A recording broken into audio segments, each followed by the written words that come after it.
I've said it once, I said it twice, I said it 1,000 times. You can't beat a Republican by being a Republican light. When the people get to choose between the fake and the genuine, they always choose the genuine. And though the Democratic Party is hard to listen, they don't like listening. They don't want to change their ways. They want to follow the establishment line. They're going to listen to the cronies in the party, the old guard of the party, and follow their script. Well, you know what you get to do? You get to hold this L up high.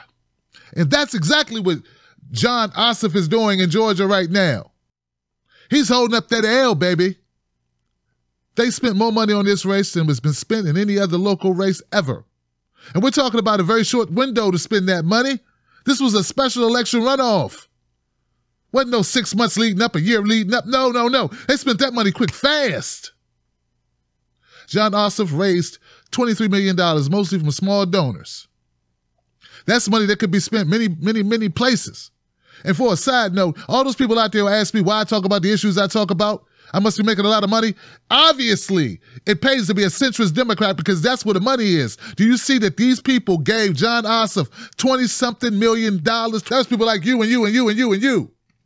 Well, maybe not you specifically, but you know what I'm talking about. That was average people giving that money. Karen Handel, on the other hand, got a lot of money from super PACs. She spent just as much money, almost as much money as Jon Ossoff. But it wasn't her money. It wasn't money raised by the Republican Party. It was money given by billionaires. So why did Jon Ossoff lose the race? Why did he take the L? Why are the Democrats unable to win a close election? Well, for one, they don't have a message. They don't have a message that resonates with the people. Listen to Jon Ossoff's message. Jon Ossoff raised about $25 million, mostly in small donations, and assertively courted right-of-center voters with promises of economic development and fiscal restraint. Whatever happened to a chicken for every pot?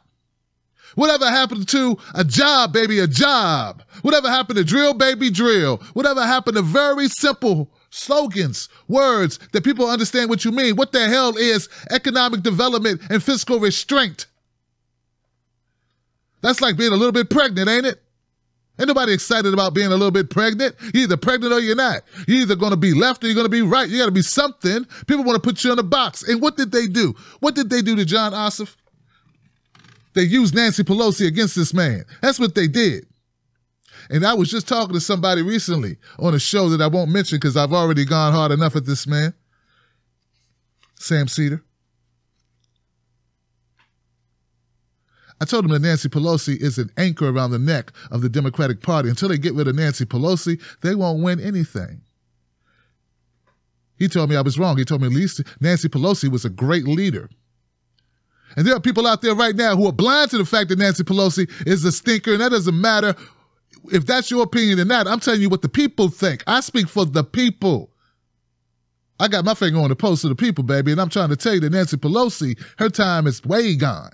And Democratic people, well, a lot of the members of the Democratic Party in power positions are saying the same thing. It's just that they got to shut up because, she has rank. I talked to my friend Momo Pineno, who lives in Georgia. He said he saw back-to-back ads chaining Jon Ossoff to Nancy Pelosi. Every day he saw these ads continuously. And you want to get online and you want to talk about how it wasn't Nancy Pelosi's fault he lost. It's not her fault, but she damn sure was the cause. Those two things can't exist, baby. The days of the centrist Democrat is over. Don't you realize we live in a Trump era where you have to be all in or all out? Trump won by calling out the establishment, going after the establishment. He said he was going to drain the swamp. What he did is go down, get some stuff out the swamp, and brought it to the White House. But it don't matter now because he's president. Do you understand what I'm saying? The Democrats have not learned that they need to go against the establishment. And they can't go against the establishment because the candidates that they run are not autonomous enough to run their own freaking campaigns. Or maybe they're just not savvy enough to know the establishment is not winning.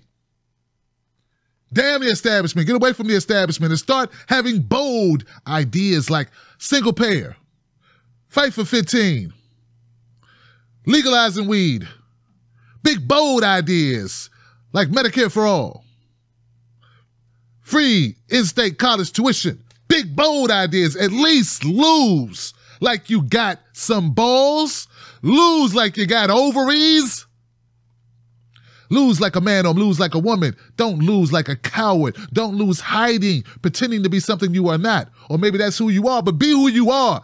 Jon Ossoff, you should have ran as a Republican because you are a Republican based on what your talking points were, according to what I've read, sir. And I read a lot of stuff about you. The Democratic Party will not win. And that's not good. It's not good for the Democrats not to win. You know why? Because we need more than one party. Right now, we have a party that's fused together. Fused together. Democrats, Republicans, we got Dempublicans, Remocrats, Repubcats. I don't know what this is. We need other parties to spring up. I would rather the Democratic Party offer a true distinction between itself and the Republican Party. And if you do not do that, then you have no one to blame but your freaking selves, because you will continue to lose, baby, lose. I'm trying to send a message that the Republican Party has figured this out. Thank you. They will continue to figure it out. If they lie, at least they're authentically lying. At least they have the ability to understand that what they need is to be themselves, to be truly Republican. The right talks about this all the time. They have arguments over who's truly a conservative. The left never talks about who's truly liberal or who's truly progressive. These are conversations that need to be had, and they need to be baked into the cake. That's the problem. Jon Ossoff will go on. He will go make more documentary films. He will continue his life of living with his fiancée. But the Democratic Party will continue to lose because the Democratic Party has not learned. They need radical ideas that buck the system and challenge the status quo. And until they do that, they not only will lose, they will deserve to lose.